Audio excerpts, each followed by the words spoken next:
आज से करीब 5,000 साल पहले समुद्र के बीच बसी एक भव्य नगरी, जहां बड़े बड़े 9 लाख से भी ज्यादा महल थे, जिसमें हीरे और सोने के साथ ही साथ और भी कई अमूल्य रत्नों से कारीगरी की गई थी। यह शहर इतना ज्यादा वेल प्लान्ड था कि आज के बड़े बड़े शहर इसके सामने फेल हैं। लेकिन फिर एक दिन अचानक यह भव्य शहर देखते ही देखते समुद्र में समा गया। अब समय में आगे आते हैं। यह बात है 1993 की। गुजरात के ओखा तट के पास अरब सागर की लहरें एक अजीब सी बेचैनी के साथ किनारे से टकरा रही थी। भारतीय पुरातत्वविदों की एक टीम गोताखोरी के उपकरणों से लैस समुद्र की तह पर खड़ी थी। किसी को नहीं पता था कि कुछ ही क्षणों बाद वे एक ऐसा दृश्य देखने वाले हैं जो इतिहास की धारणाओं को हिला देगा। जैसे ही उन्होंने समुद्र की नीली गहराइयों में छलांग लगाई, नीचे उतरते ही रेत, चट्टानों और पत्थरों के बीच उन्हें कुछ अननेचुरल दिखाई दिया, कुछ ऐसा जो किसी समय की गवाही देता था। उनका शरीर थम गया, सांसें रुक गई और आंखों के सामने जो दृश्य था उसने इस सवाल को जन्म दिया, क्या वह वही नगरी है जिसका जिक्र हजारों साल पुरानी किताबों में हुआ है? क्या सचमुच समुद्र की गहराइयों में एक पूरा शहर दफन है? उसके सामने जो दृश्य था उसे देखकर वे दंग रह गए। बड़ी बड़ी चट्टानें, ऊंची ऊंची दीवारें जिनमें भव्य कारीगरी की गई थी, मानो पानी के अंदर पूरा शहर बसा हो। यह कुछ और नहीं बल्कि यह थी श्री कृष्ण की डूबी हुई नगरी द्वारका। दोस्तों, बहुत पहले से ही महाभारत और रामायण जैसे दिव्य ग्रंथों को मिथ यानी कि किस्से और कहानियां की तरह बताया जाता है और उन्हीं किस्से कहानियों में लिखी थी इस भव्य नगरी द्वारका के बारे में, और इसे भी बहुत समय से काल्पनिक कहानी की तरह ही बताया गया। लेकिन जब 1983 में डॉक्टर एस.आर. राव और उनकी टीम ने इस नगरी को खोज निकाला तो इसने उन लोगों को सोचने पर मजबूर कर दिया जो इसे सिर्फ मिथ जानते थे। Doctor SR. राव ने डिटेल्ड आर्कियोलॉजिकल सर्वे और रिसर्च के बाद यह कन्फर्म किया कि यह वही द्वारका नगरी है जिसका वर्णन महाभारत और हरिवंश पुराण में मिलता है। तो आखिर ऐसा क्या हुआ कि द्वारका जैसी समृद्ध शहर एक ही झटके में पानी के अंदर समा गई? और रिसर्च के दौरान डॉक्टर राव और अन्य आर्कियोलॉजिस्ट को ऐसा क्या मिला जिसने उन्हें चौंका कर रख दिया? तो आज की इस डॉक्यूमेंट्री में हम जानेंगे उस द्वारका के निर्माण की कहानी जिसे समुद्र की लहरों को भी पीछे छोड़ देना पड़ा था, उस शराब की सच्चाई जिसे सुनकर स्वर्ग तक कांप उठे थे, और उस ऐतिहासिक खोज की पूरी प्रक्रिया जिसने सदियों पुरानी पौराणिक कथाओं को जमीन या कहिए समुद्र पर लाकर रख दिया। हम जानेंगे कि कैसे डॉक्टर एस.आर. राव और उनकी टीम ने समुद्र की गहराइयों में उतरकर उस नगरी के अवशेष खोज निकाले जिसे लोग सिर्फ कहानी मानते थे। हम यह भी देखेंगे कि कैसे आधुनिक काल में वैज्ञानिकों ने समुद्री तल में हजारों साल पुरानी दीवारें, स्तंभ, लंगर और कलाकृतियां खोजी जिनकी तारीखें महाभारत युद्ध से मेल खाती हैं। तो चलिए इस रोमांचक सफर की शुरुआत करते हैं, जहां पुरातत्व और विज्ञान मिलकर उस नगरी की कहानी सुनाएंगे जो हजारों साल पहले स्वर्णिम थी, फिर श्रापित हुई और अंत में लहरों में समा गई। बहुत समय पहले जब मथुरा में कंस का आतंक अपनी चरम सीमा पर था, तब श्री कृष्ण ने कंस का वध कर नगरवासियों को उसके अत्याचार से मुक्त किया, जिसके बाद श्री कृष्ण मथुरा में ही बस गए। लेकिन कंस की मृत्यु से क्रोधित होकर कंस के ससुर जरासंध ने मथुरा पर लगभग 17 बार हमले किए। हालांकि इन हमलों में जीत श्री कृष्ण की ही हुई, पर बार बार इन हमलों से परेशान होकर श्री कृष्ण ने मथुरा छोड़कर चले जाना ही उचित समझा और इस निर्णय ने उन्हें प्रेरित किया एक असाधारण नगरी के निर्माण करने का, जो थी द्वारका। श्री कृष्ण समुद्र तट पर गए और समुद्र देव से प्रार्थना की, हे वरुण देव, मुझे मेरी प्रजा के लिए शांति और सुरक्षा चाहिए। मुझे अपनी गोद से एक टुकड़ा भूमि दो जहां मैं एक नई नगरी बसाऊं। वरुण देव मुस्कुराए और उन्होंने श्री कृष्ण को समुद्र के बीच 12 ओजन यानी कि लगभग 153.6 किलोमीटर भूमि दान में दी, जिसके बाद गॉड ऑफ आर्किटेक्ट यानी कि भगवान विश्वकर्मा को इस नगरी के भव्य निर्माण का कार्य सौंपा गया। अंततः उन्होंने इस भव्य नगरी का निर्माण संपन्न किया। महलों की ऊंचाई जैसे आकाश को छू रही थी, दीवारें सोने की थी, फर्श चांदी के, नगरों के चारों ओर विशाल द्वार थे, इसलिए इस नगरी का नाम पड़ा द्वारका यानी द्वारों का नगर। हवाओं में सुगंधित फूलों की खुशबू थी, गलियों में मोर नाचते थे और बीचों बीच बना श्री कृष्ण का महल तो ऐसा प्रतीत होता था मानो स्वर्ग पृथ्वी पर उतर आया हो। नगर की सड़कों को इस तरह से बनाया गया था कि वे सीधे बंदरगाह तक पहुंचती थी। समुद्र से व्यापार के लिए विशेष गोदियां बनाई गई जहां जहाज आसानी से आ जा सके। शहर में जल आपूर्ति के लिए सिंचाई प्रणाली थी जो उस काल में अत्यंत दुर्लभ मानी जाती थी। स्वच्छ जल के तालाब, हरे भरे बाग और सजे हुए बाजार इस नगरी को न केवल सुंदर बल्कि पूरी तरह आत्मनिर्भर बनाते थे। भागवत पुराण के अनुसार द्वारका में कुल 900 से अधिक भव्य महल थे जो चंद्रकांत, हीरा, मणि और सोने से बने थे। श्री कृष्ण ने स्वयं उन महलों को अपने प्रियजनों के लिए बनवाया था। बलराम, रुक्मिणी, सत्यभामा, जावंती और अन्य रानियों के लिए अलग अलग राजमहल। यह महल था सिर्फ वास्तुकला का चमत्कार थे, बल्कि अध्यात्म और भक्ति का प्रतीक भी थे। लेकिन यह अंत नहीं था। अब शुरू होने वाला है वह अध्याय जिसने द्वारका को कालातीत बना दिया। एक ऐसा नगर जिसे स्वयं भगवान ने बसाया, देवताओं ने सजाया और समय ने इतिहास में दर्ज कर दिया। लेकिन जहां निर्माण होता है वहीं विनाश भी इंतजार करता है। द्वारका की यह स्वर्ण गाथा आगे चलकर एक ऐसे शराब की छाया में डूबेगी जिसकी कल्पना तक किसी ने न की थी। महाभारत का युद्ध समाप्त हो चुका था। धूल में लथपथ योद्धाओं के सब बिखरे हुए अस्त्र शस्त्र और खून से लाल धरती, कौरवों का विनाश हो चुका था। अपने पुत्र की यह दशा देखकर गांधारी काफी क्रोधित हो गई। उनका मानना था कि यदि श्री कृष्ण चाहते तो यह युद्ध होता ही नहीं, परंतु उन्होंने ऐसा नहीं किया, जिससे क्रोधित होकर गांधारी ने श्री कृष्ण को श्राप दिया कि जिस प्रकार मेरे वंश का विनाश हुआ है, ठीक उसी प्रकार तुम्हारे भी वंश का विनाश हो जाएगा। इस श्राप ने यदुवंश के विनाश की नींव रख दी। लेकिन एक और कारण है जिसके चलते द्वारका का विनाश हुआ। दरअसल एक समय की बात है, द्वारका के पास एक स्थल जिसका नाम पिंडारक था। वहां एक दिन प्रमुख ऋषिगण पधारे। इनमें विश्वामित्र, वशिष्ठ, नारद, कण्व, दुर्वासा जैसे महान ऋषि मुनि उपस्थित थे। उन ऋषियों को देख श्री कृष्ण ने पुत्र सांब और उसके कुछ मित्रों ने मिलकर शरारत करने की सोची। सांब ने एक गर्भवती स्त्री का रूप धारण कर लिया और उन ऋषियों के पास पहुंचे।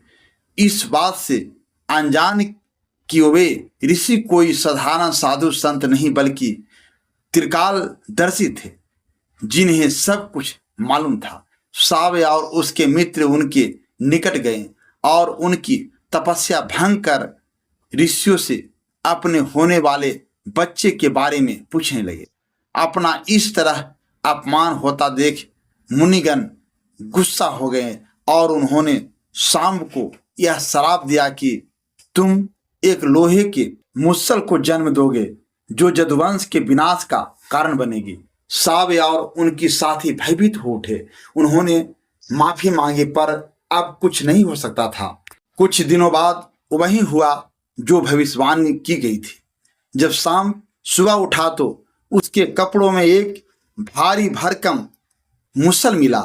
यह दृश्य देख यदुवंशी चिंतित हो उठे और जब यह बात श्री कृष्ण के नाना राजा उग्रसेन को पता चली तो उन्होंने मुसल के छोटे छोटे टुकड़े कर समुद्र में फेंकने का आदेश दिया और जैसे ही यह टुकड़े समुद्र में फेंके गए, एक विशाल मछली ने वह टुकड़े खा लिए। कुछ समय बाद जब कुछ मछुआरों ने उस मछली को पकड़ा और जब उसे काटा गया तो उसके पेट से लोहे के टुकड़े निकले। उन मछुआरों ने वह टुकड़े एक जरा नामक शिकारी को बेच दिए। अब वह शिकारी इन टुकड़ों से अपनी तीर बना रहा था और दूसरी ओर द्वारका में स्थिति धीरे धीरे खराब होने लगी थी। गंधारी के श्राप का असर दिखाई देने लगा था। जैसे जैसे समय बीतता गया, यदुवंश के लोगों में अहंकार बढ़ता गया। भोग, विलास, मंदरा और दुराचार ने धर्म और मर्यादा का स्थान ले लिया था। नैतिकता समाप्त हो चुकी थी। फिर एक दिन, जिसे आज भी प्रभास क्षेत्र के नाम से जाना जाता है, यदुवंश के वीरों ने समुद्र किनारे एक उत्सव आयोजित किया। शराब, घमंड और गाली गलौज ने मिलकर उस उत्सव को युद्ध भूमि में बदल दिया। वे आपस में ही लड़ने लगे। जिन हथियारों से उन्होंने युद्ध जीते थे उन्हीं से वे एक दूसरे को मारने लगे। श्री कृष्ण समझ चुके थे कि अब विनाश निकट है, जिसके पश्चात वे वन की ओर चल पड़े और वहां एक वृक्ष के नीचे विश्राम करने लगे। तभी वहां वह शिकारी पहुंचा जिसने उस मुसल के टुकड़े से तीर बनाए थे।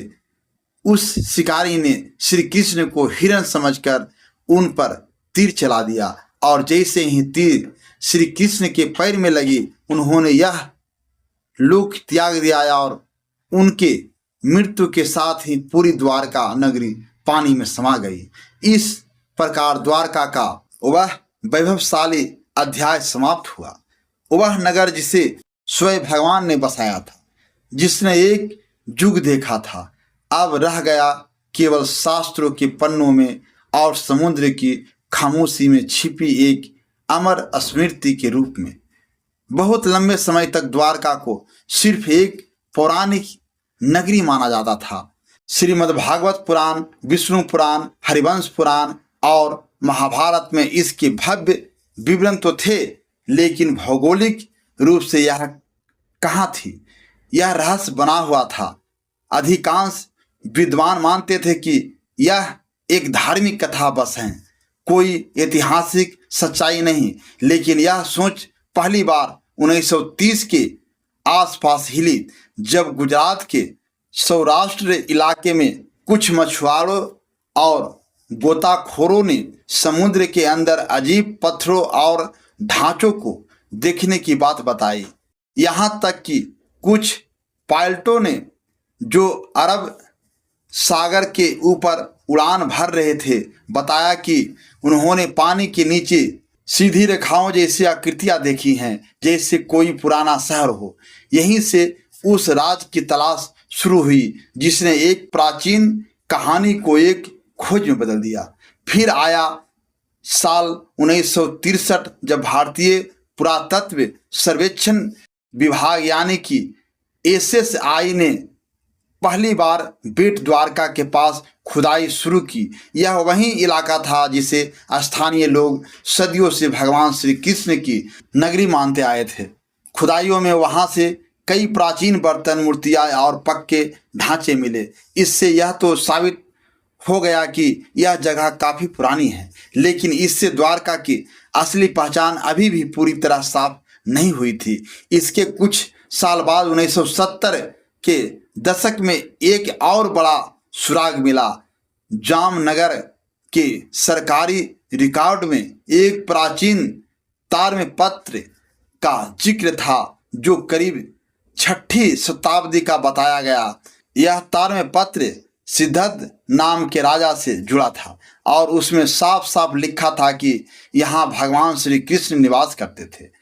यह ऐसा पहला ऐतिहासिक दस्तावेज था जिसमें धर्म और इतिहास आपस में जुड़ते नजर आए। इससे इतिहासकारों को पहली बार यह लगा कि द्वारका सिर्फ एक कल्पना नहीं बल्कि शायद एक खोया हुआ सच है। इसके बाद इस खोज को सही दिशा दी एस.आर. राव ने। वे एसएसआई के वरिष्ठ अधिकारी थे और भारत के शुरुआती समुद्री तत्वविदों में से एक माने जाते हैं। उन्होंने महाभारत और पुराने ग्रंथों की बातों पर भरोसा था। उन्होंने उन विवरणों की तुलना आधुनिक समुद्री नक्शों से की और पाया कि अगर द्वारका सच में कभी बसी थी तो वह गुजरात के पश्चिमी तट पर ही रही होगी। इसी सोच से 1979 में भारत में पहली बार समुद्र के नीचे पुरातात्विक खोज की नींव रखी गई। डॉक्टर राव ने गोवा स्थित नेशनल इंस्टीट्यूट ऑफ ओशनोग्राफी यानी कि NIO की मदद ली और इस खोज का अभियान शुरू किया। यह काम आसान नहीं था। न तो उस दौर में भारत के पास अच्छे उपकरण थे, न ही आधुनिक तकनीकी। फिर भी उन्होंने स्थानीय मछुआरों, गोताखोरों, पुरानी नावों और शुरुआती सोनार तकनीक की मदद से समुद्र के अंदर छिपे राज को ढूंढना शुरू किया। और इसी दौरान समुद्र की सतह के नीचे उन्हें कुछ ऐसे ढांचे दिखाई देने लगे जो किसी भी नजरिए से प्राकृतिक नहीं लगते थे। वहाँ पत्थरों की लंबी दीवारें थी, बड़े बड़े खंभे थे और ऐसे लंगर भी मिले जो साफ बताते थे कि वहाँ कभी जहाज आते जाते रहे होंगे। यानी यह जगह एक पुराना बंदरगाह रहा होगा। लेकिन यह तो बस शुरुआत थी। असली खुलासे तो अभी बाकी थे। 1979 की खोज ने एक ऐसा दरवाज़ा खोल दिया था जिसके पीछे छुपी थी एक बहुत पुरानी, लगभग भूली हुई कहानी। अब 1980 का दशक उस कहानी को सच साबित करने की जिद बन चुका था और इस जिद की सबसे बड़ी वजह थे doctor SR. Rao. Doctor Rao को महाभारत और पुराणों में लिखी बातों पर पूरा भरोसा था। उन्होंने उन ग्रंथों के नक्शों और विवरणों को पढ़ा, समझा और फिर आधुनिक समुद्री मानचित्रों से मिलाया। उन्हें यकीन था कि श्री कृष्ण की वो नगरी जिसे दुनिया ने बस एक कहानी मान लिया था, वो कहानी न कहीं अरब सागर के नीचे आज भी मौजूद है। लेकिन उनका यह सफ़र बिल्कुल भी आसान नहीं था। उस समय भारत में समुद्री खुदाई यानी कि मरीन आर्कियोलॉजी एक बिल्कुल नया क्षेत्र था। न सरकार के पास इस काम के लिए पर्याप्त पैसा था, न वैज्ञानिकों को इस बात पर भरोसा कि समुद्र के नीचे कोई शहर भी हो सकता है।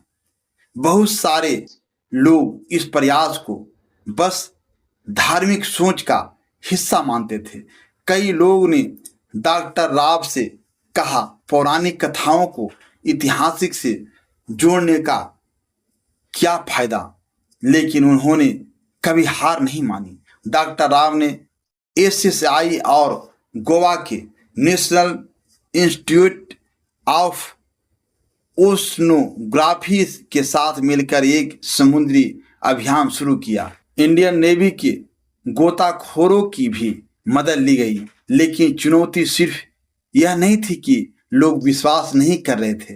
असली मुश्किल थी टेक्नोलॉजी और संसाधनों की कमी। उस समय ना तो सोनार जैसी आधुनिक तकनीकी थी, ना ही पानी के अंदर काम करने वाले रोबोट्स। डाइवर्स को अपने हाथों से समुद्र की सतह को टटोलना पड़ता था। 1983 से 1992 के बीच राब की टीम ने लगभग 12 बार समुद्र में जाकर खुदाई की। खोज के लिए बेट द्वारका और आसपास के इलाकों को चुना गया और फिर एक एक कर सामने आने लगे ऐसे सबूत जिन्होंने न सिर्फ भारत को बल्कि पूरी दुनिया को चौंका दिया। गोताखोरों ने समुद्र के तल से लगभग 30 मीटर नीचे 560 मीटर लंबी पत्थरों की दीवार खोज निकाली। यह कोई प्राकृतिक बनावट नहीं थी, यह इंसानों द्वारा बनाई गई शहर की दीवार थी। उसकी बनावट वैसी ही थी जैसी महाभारत में द्वारका के वर्णन में मिलती हैं। फिर मिले 30 से भी ज्यादा पत्थर के खंभे जो शायद किसी महल या भवन का हिस्सा रहे होंगे। ऐसे लंगर यानी कि एक कर्स मिले जिनसे चलता था कि वहां से नौकाएं चला करती थी। कुछ 3 छेद वाले एंकर भी मिले जो उस समय की एडवांस नेविगेशन को दिखाते थे। इसके अलावा सील, लोहे और पित्तल की वस्तुएं और मिट्टी के बर्तन भी मिले। इनकी कार्बन डेटिंग और थर्मल लुमिनेसेंस डेटिंग से पता चला कि यह चीज़ें 1500 ईसा वर्ष से लेकर 3000 ईसा पूर्व के बीच की हैं। और एक बर्तन तो 9000 साल पुराना निकला जिसने वैज्ञानिकों को भी हैरान कर दिया। परंतु दुनिया भर के बहुत सारे इतिहासकारों ने इसे मानने से इनकार कर दिया। उन्हें यह एक माइथ रिवाइकल यानी सिर्फ धर्म को प्रचारित करने की कोशिश लगी।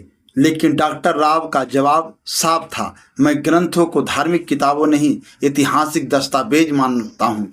जब रोम, एथेंस और बाबुल जैसे शहरों की खुदाई हो सकती हैं तो द्वारका की क्यों नहीं।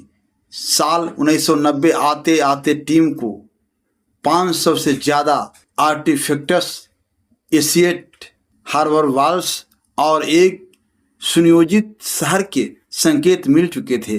अब यह बात लगभग तय हो गई थी, द्वारका कोई कल्पना नहीं, वह एक असली समुद्र और व्यवस्थित सभ्यता भी थी जो समुद्र में समा गई। 2001 में भारतीय पुरातत्व सर्वेक्षण और NIOT यानी कि national institute of ocean technology ने मिलकर एक बड़ा वैज्ञानिक अभियान शुरू किया। जगह चुनी गई कच्छ की खाड़ी और बेट द्वारका का इलाका। इस बार अभियान में सोनार तकनीक के विशेषज्ञ और इंटरनेशनल कार्बन डेटिंग लैंप्स भी जुड़े थे। 2001 से 2007 तक समुद्र के अंदर का पूरा हाइड्रोग्राफिक सर्वे किया गया। एडवांस सोनार और सब बॉटम प्रोफाइलर जैसे मॉडर्न उपकरणों से समुद्र की परतों का डिजिटल नक्शा बनाया गया। वैज्ञानिकों ने करीब 4000 वर्ग मीटर का समुद्र का हिस्सा स्कैन किया और जो मिला उसने सबको हैरान कर दिया। कई चीज़ें करीब 9000 साल पुरानी निकली, यानी यह तो हड़कंपा सभ्यता से भी पहले की थी। कुछ टुकड़ों की उम्र 5000 साल तक पुरानी पाई गई जो महाभारत और द्वापर युग से मेल खाती हैं। 2024 में प्रधानमंत्री नरेंद्र मोदी खुद गुजरात के पंचकुटी बीच पहुंचे। उनके साथ थी भारतीय नौसेना, SSI ओटो और वैज्ञानिकों की एक टीम। जैसे ही प्रधानमंत्री समुद्र में उतरे वहां पत्थर के स्तंभ, लंगर मंदिर की नींव और प्राचीन दीवारों दिखाई दी। मोदी जी ने खुद समुद्र की गोद में मोर पंख अर्पित किया आज की तारीख में द्वारका दो भागों में बसी हैं। एक जो है जहां लाखों श्रद्धालु हर साल दर्शन के लिए आते हैं, और दूसरी ओर समुद्र के नीचे हैं जिसे आज पूरी दुनिया जानती है, the last city of Krishna के नाम से। द्वारका कोई कल्पना नहीं थी, वो एक अर्थात था, एक स्वर्णिम अर्थात जिसे एक शराब ने लीन लिया, एक समय ने छिपा दिया और एक समुद्र ने अपनी गहराइयों में समा लिया। लेकिन वह सत्य आज फिर उभर रहा है। इस पूरी डॉक्यूमेंट्री ने हमें यह सिखाया कि आस्था और विज्ञान दो विपरीत ध्रुव नहीं हैं, वे एक ही सत्य की दो राहें हैं। द्वारका की कहानी बस एक शहर की कहानी नहीं है, यह उस संस्कृति की कहानी है जो अपने चरम पर भी विनम्र थी और अपने अंत में भी दिव्य थी। जय द्वारकाधीश।